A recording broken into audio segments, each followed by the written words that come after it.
Hi, this is Christy from Back to the Bar. You've probably heard about GLP-1 weight loss medications and the side effects that can come with jumping in too fast. That's why I Love Noom makes getting started easy.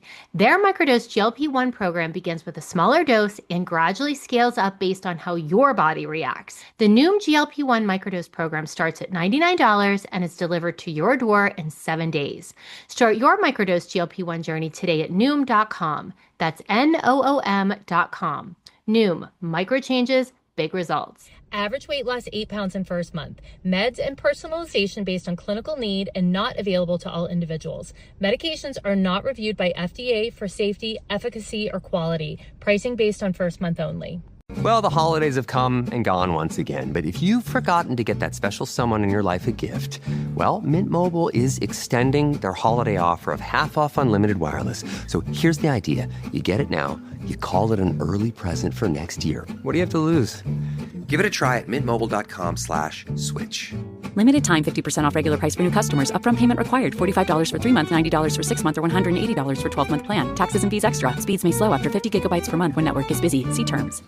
Avoiding your unfinished home projects because you're not sure where to start? Thumbtack knows homes, so you don't have to. Don't know the difference between matte paint finish and satin? Or what that clunking sound from your dryer is? With Thumbtack, you don't have to be a home pro. You just have to hire one. You can hire top-rated pros, see price estimates, and read reviews all on the app. Download today.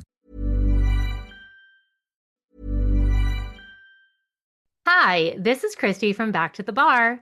You've probably heard about GLP-1 weight loss medications and the side effects that can come with jumping in too fast. That's why I Love Noom makes getting started easy. Their microdose GLP-1 program begins with a smaller dose and gradually scales up based on how your body reacts. The Noom GLP-1 microdose program starts at $99 and is delivered to your door in 7 days. Start your microdose GLP-1 journey today at Noom.com. That's Noom.com. Noom, micro changes, big results. Average weight loss 8 pounds in first month. Meds and personalization based on clinical need and not available to all individuals. Medications are not reviewed by FDA for safety, efficacy, or quality. Pricing based on first month only. Well, the holidays have come and gone once again, but if you've forgotten to get that special someone in your life a gift, well, Mint Mobile is extending their holiday offer of half off unlimited wireless. So here's the idea. You get it now, you call it an early present for next year. What do you have to lose? Give it a try at mintmobile.com/switch. Limited time 50% off regular price for new customers. Upfront payment required. $45 for 3 months, $90 for 6 months, or $180 for 12-month plan. Taxes and fees extra. Speeds may slow after 50 gigabytes per month when network is busy. See terms.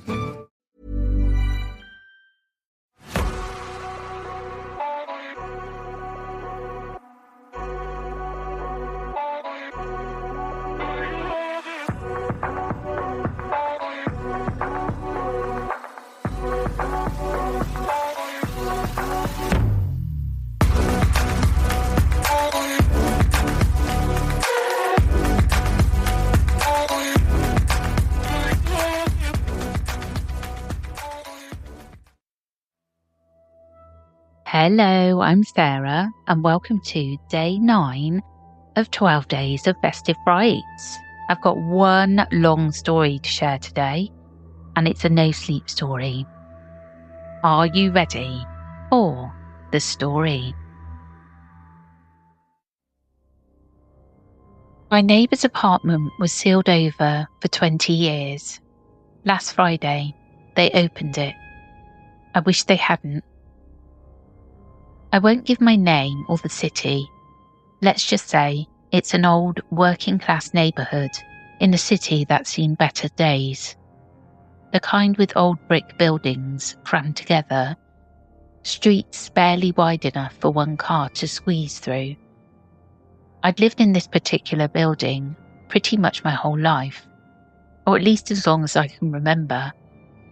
It was an old walker, definitely older than me. Older than my dad. Cracked plaster, stairs worn unevenly, lights that flickered on their own schedule, and water pressure that was more of a suggestion than a guarantee. Standard stuff for the area. The building had its quirks, things we'd all gotten used to.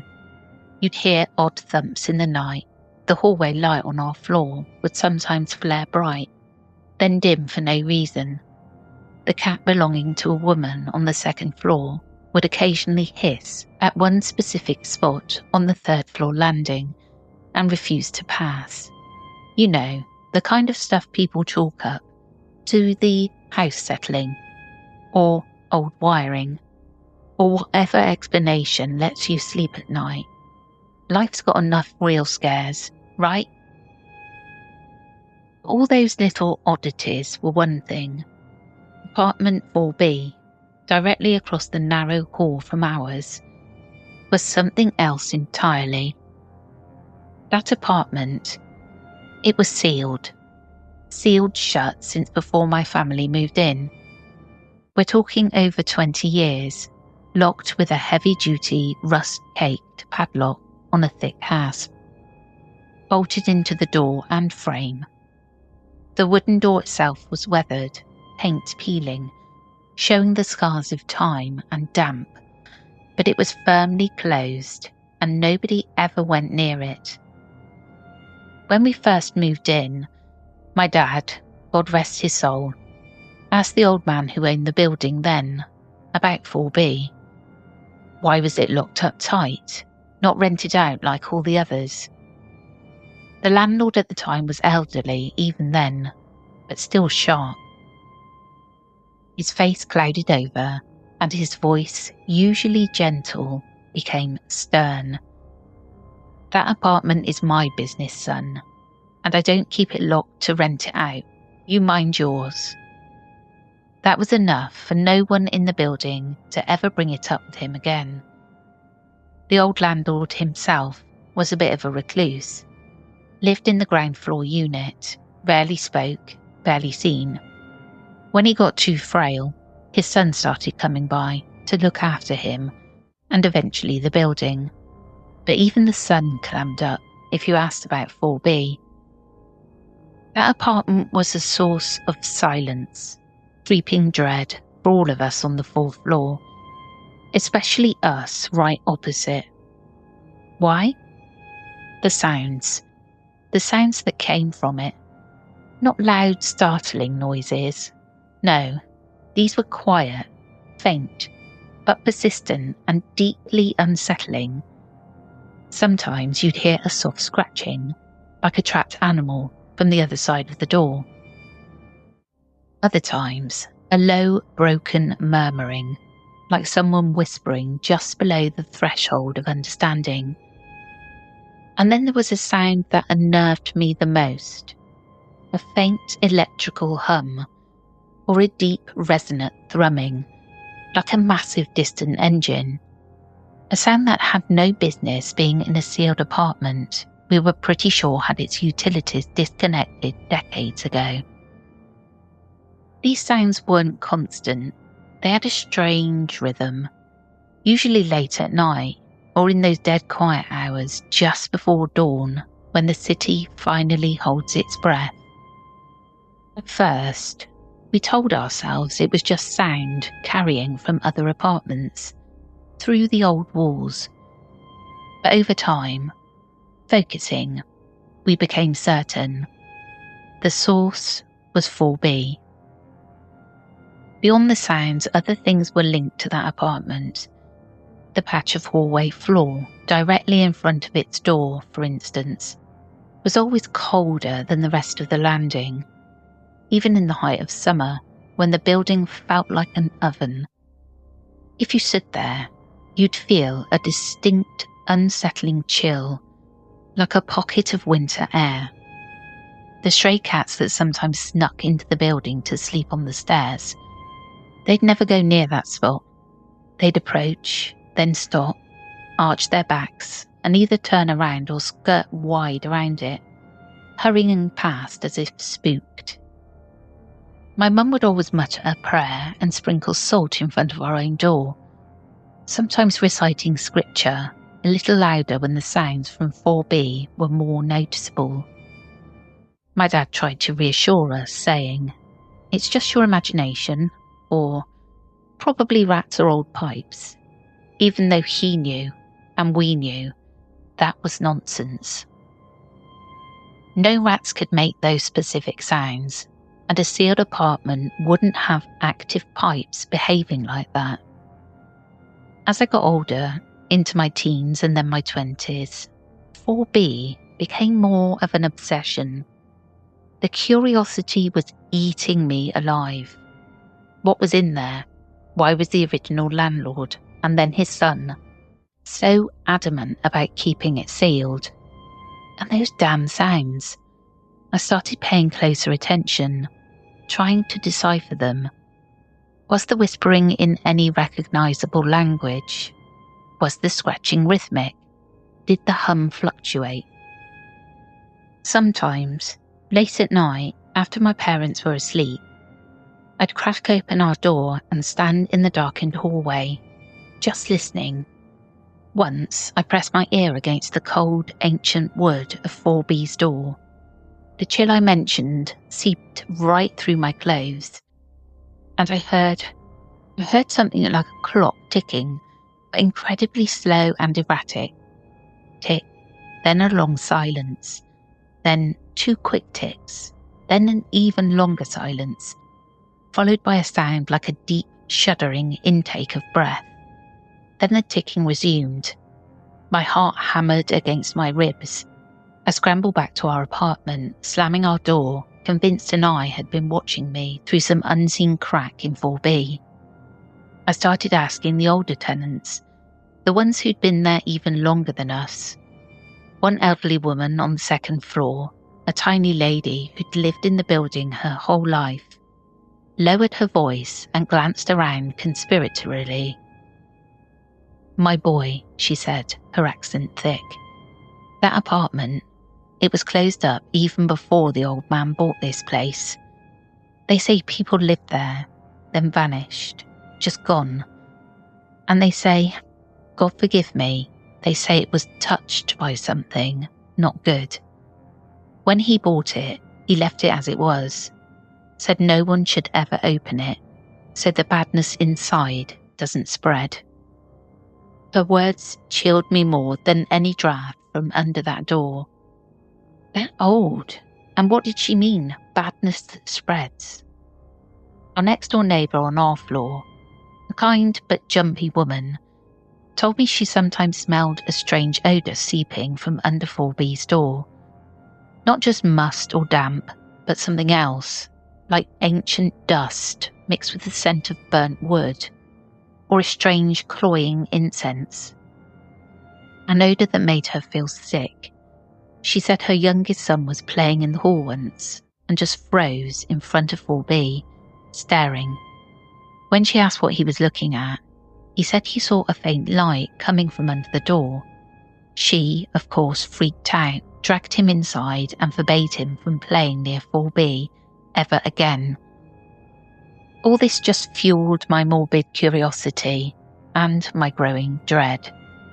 I became fixated. I'd wait for the sounds, trying to understand them. I'd watch the door as if expecting it to spontaneously reveal its secrets. I started dreaming about it. Horrible, oppressive dreams. I once dreamt I was standing before 4B, and the door creaked open on its own, revealing pitch blackness within. I could feel something approaching from that darkness, something vast and shapeless. I woke up ice cold, drenched in sweat. The old landlord eventually passed. His son inherited the building. The son was a bit more approachable than his father, more willing to engage. One day, I gathered my courage, along with 2 other guys from the building who were just as uneasy as I was. We decided to talk to him, to finally get some answers. We went down to his father's old apartment, now his office. He opened the door, looking surprised. We sat in the small, cluttered living room that still smelled faintly of old books and pipe tobacco. We carefully broached the subject of 4B, the sounds, our concerns. At first he tried to brush it off, just like his father, old building, overactive imaginations. But when we persisted, detailing the specific sounds, the cold, the smell, His face changed. The unease was clear. He lowered his voice, glancing around as if afraid of being overheard. Look, guys, my father made me swear never to talk about 4B, never to go near it. He inherited the building with that apartment already sealed. The previous owner warned him, told him never to open it, never to rent it. Said it wasn't like other apartments, that it was connected to something else, something very old and very wrong. My father was terrified of it. He said keeping it locked was what protected all of us. I leaned forward. Connected to what? What do you mean, connected to something else? He shook his head. I don't know specifics. All I know is he feared it profoundly. He said the sounds, they were from things not of this world, and he said there were certain nights of the year when the sounds got worse. The cold in front of the door became biting, and on those nights, absolutely no one should go near it. His words were like gasoline on a fire. My curiosity peaked, but a new, deeper layer of fear was settling in. What was this something else? What about these certain nights? Months passed. Things stayed the same. Faint sounds, the cold spot, a low hum of anxiety among the tenants, until the event that changed everything. The landlord's son, despite his father's warnings, was struggling. The building was old, repairs were constant, and he wasn't a wealthy man. He started talking about 4B. Maybe, just maybe, he could open it, clean it out, rent it. The money would be a lifesaver. We heard whispers of this and grew genuinely alarmed. We tried to reason with him, reminding him of his father's words, the warnings. But desperation, or maybe just the lure of potential income, was a powerful motivator. He said he'd get someone to check it out properly, maybe even get a priest or someone to bless it. Before he did anything drastic, he had to find a solution for this dead space. And so, a few days later, he did. He brought a handyman, a burly guy with a crowbar and a power drill. It was a Friday afternoon. Most people were home from work or out. I was at my window, watching the hallway through a crack in the curtains, my stomach in knots. The handyman seemed unfazed. Probably thought it was just an old stuck door. The landlord looked nervous. They started on the padlock with the drill. It was rusted solid, clinging to the doorframe with grim determination. The shriek of the drill biting into metal echoed through the stairwell, loud and jarring. After several minutes of grinding and a final loud crack, the padlock broke and clattered to the floor. The door was now held only by whatever internal locks it might have had, or just by age and inertia. The landlord looked at the handyman, who just shrugged. The landlord took a breath and pushed the door. It swung inward slowly, with a groan of ancient protesting wood. It opened just a sliver, maybe 6 inches, and from the opening, first, nothing, just darkness. But then, suddenly, all ambient sound ceased. The distant city hum, the murmur of traffic, the kids playing in the street below, even the hum of the refrigerator in my own apartment. Everything went silent, a profound, unnatural silence, like the world had been put on mute. And it wasn't just the silence. The air itself changed. It became heavy, and a biting, unnatural cold billowed out from that narrowed gap. Not the localised chill we were used to, but a penetrating, deathly cold that seemed to suck the warmth from your bones. The light in the hallway, the weak afternoon sun filtering through the stairwell window, began to dim, as if a storm cloud had instantly blotted out the sky. This all happened in seconds. The landlord and the handyman froze, staring at that dark sliver. I stood paralysed behind my curtains, feeling the same crushing silence, the same invasive cold, watching the light fade. And from within that 6-inch gap, something began to emerge. Not smoke, not fog. It was like fine black ash, impossibly soft, drifting out in slow, deliberate eddies, as if dancing in an air that had no current. A cold ash matte black, utterly devoid of any sheen. It began to coat the floor in front of 4B. Then, a sound. The only sound to break that suffocating silence. Not loud, but impossibly deep and sorrowful. A sound like a long drawn-out cosmic sigh, or the final exhalation of a dying universe. A sound filled with all the despair, all the finality, all the loss in existence. A sound that felt like it was pulling the soul from my body. The handyman let out a choked scream and stumbled back, dropping his crowbar with a clang that was horribly loud in the returning, yet still muffled soundscape. He turned and fled, scrambled down the stairs, his footsteps echoing wildly. The landlord stood rooted to the spot, his face a mask of horror, eyes wide, staring into the gap, as the black ash began to settle on his clothes and hair. I couldn't watch anymore. I slammed my door, bolted it, and retreated to the furthest corner of my bedroom, hands clamped over my ears, trying to block out that soul-crushing sigh, eyes squeezed shut against the image of that encroaching darkness. But the silence, the wrong silence, was still there, a pressure against my eardrums. The cold was seeping under my door. I don't know how long I stayed like that. Minutes, maybe an hour. Gradually, I sensed the oppressive weight lifting. The normal sounds of the building and the city began to filter back in. Faint at first, then growing to their usual levels. The terrifying sigh was gone.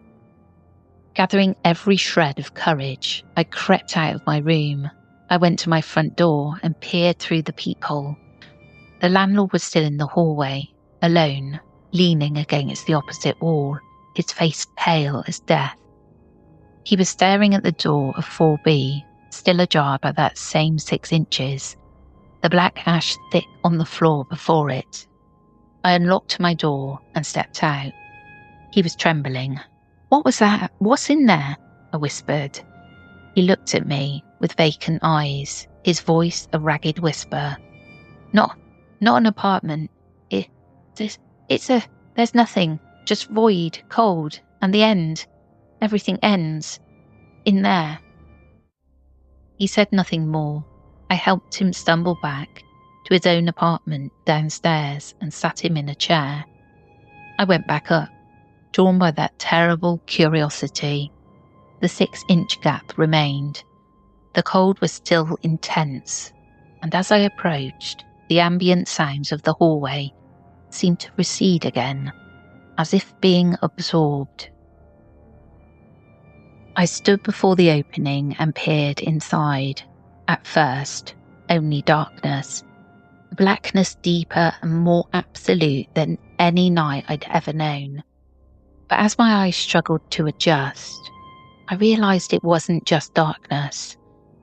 It was emptiness. An infinite void. No walls, no ceiling, no floor. Just an endless expanse of cold, silent black. And in that darkness, distant, faint pinpricks of light, like stars. But these stars were dying. I watched horrified as they slowly, inexorably faded, one by one, like guttering candles. I was witnessing the heat death of a universe, the final extinction of all light and energy. I saw or felt the very last speck of light wink out. And then, nothing. absolute black, absolute cold, absolute silence, the cessation of all being, oblivion. That silent, static view was more terrifying than any monster, any tangible threat. This wasn't the horror of someone attacking you. It was the horror of ultimate, inevitable annihilation. The terror of eternal, empty, cold nothingness. I felt a sense of insignificance, of cosmic futility, so profound it threatened to shatter my sanity. My existence, humanity, the earth, the sun, the galaxies, all just a fleeting flicker destined for this. I don't know how long I stared, seconds perhaps, but it felt like an eternity of utter despair. Then I couldn't take it.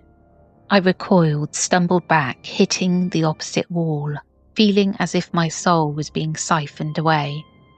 I looked at that narrow opening, like the maw of some cosmic beast, waiting to swallow what little light and life remained in our world. In that moment, I knew 4B wasn't just haunted. It wasn't just a place of ancient evil. It was a window, a viewport, onto the end of all things. Perhaps time flowed differently in there, or perhaps it was a fixed point, forever displaying that final silent scene. I don't know, and I didn't want to. All I knew was I had to get away. I ran back into my apartment, grabbed a bag, threw in whatever essentials I could find, and fled. Out of the apartment, out of the building, out of the neighbourhood, without a backward glance. I walked until my legs gave out, then caught a bus, any bus, heading anywhere else. I'm in a motel room now, somewhere anonymous, hands shaking as I type this. That vision is seared into my brain, the blackness, the cold, the dying stars, the feeling of absolute, terminal finality. I'm terrified of the dark now, of silence. I'm afraid to close my eyes because I see it all again. I don't know what the landlord did. Did he manage to close the door? Did he sell the building? Is he even still there? I don't know, and I don't want to. The handyman who ran, the other tenants, I can't think about them. All that matters now is how I can possibly go on living after seeing that. How can I return to any semblance of normal life, knowing what the end truly looks like? Knowing that an old wooden door in a crumbling tenement in a forgotten part of a city opens onto absolute oblivion. I'm writing this as a warning, I guess, or maybe just to get it out, to feel like I'm not the only one who knows, to feel slightly less insane. If you live in an old place, if there's a locked room nobody ever talks about, if you hear strange sounds or feel unexplained cold, please, just leave it alone. Walk away. Curiosity won't just kill you. It can kill your soul by showing you the bleak, cold, silent truth waiting for all of us. God help us. I really don't know what else to say. Hi, this is Christy from Back to the Bar. You've probably heard about GLP-1 weight loss medications and the side effects that can come with jumping in too fast. That's why I Love Noom makes getting started easy. Their microdose GLP-1 program begins with a smaller dose and gradually scales up based on how your body reacts. The Noom GLP-1 microdose program starts at $99 and is delivered to your door in 7 days. Start your microdose GLP-1 journey today at Noom.com. That's Noom.com. Noom, micro changes, big results. Average weight loss 8 pounds in first month. Meds and personalization based on clinical need and not available to all individuals. Medications are not reviewed by FDA for safety, efficacy, or quality. Pricing based on first month only. Well, the holidays have come and gone once again, but if you've forgotten to get that special someone in your life a gift, well, Mint Mobile is extending their holiday offer of half off unlimited wireless. So here's the idea. You get it now, you call it an early present for next year. What do you have to lose? Give it a try at mintmobile.com/switch. Limited time 50% off regular price for new customers. Upfront payment required. $45 for 3 months, $90 for 6 months, or $180 for 12-month plan. Taxes and fees extra. Speeds may slow after 50 gigabytes per month when network is busy. See terms.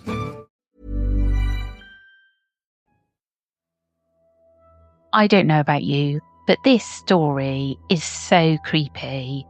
It reminds me a bit of that Stephen King film and book where the nothingness just starts eating away. I think they were in an airport and the blackness just starts eating reality. And it's really similar and along those same lines. And that movie, I don't think I ever read the book, if there is one, but the movie used to haunt me because of the nothingness. There's just something really uncomfortable and yucky about it. I'm trying to think of the right word for it, really, because it's not like, oh, terrifying, there's a scary clown. But there's just that emptiness about it. And it was so well written, I think you'll agree. I've also put the author's information in the post, should you want to read anything else by them.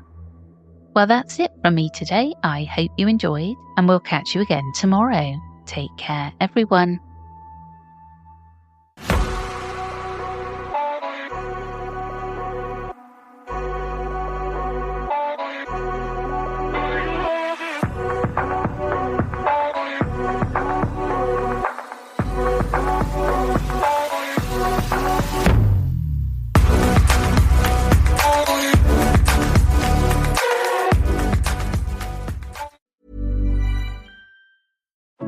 What does it mean to live a rich life?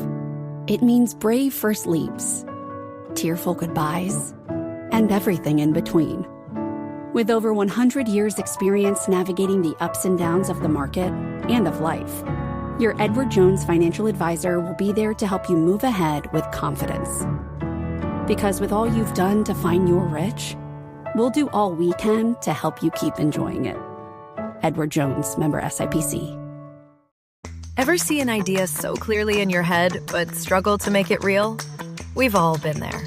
With Wix, you can build a website for your business just the way you pictured it. Get the best of both worlds with AI and drag-and-drop tools all in one place. Stay in your creative flow and use AI when you want, how you want. Create a website your way. Try it out at Wix.com. The stories told on the Whispering Woods are inspired by historical records, witness reports, and local folklore. While every effort is made to research and represent events accurately, some details, names, and locations may differ from official accounts or have been changed out of respect for those involved. These episodes are created for storytelling and entertainment purposes and should not be considered definitive fact or investigative journalism.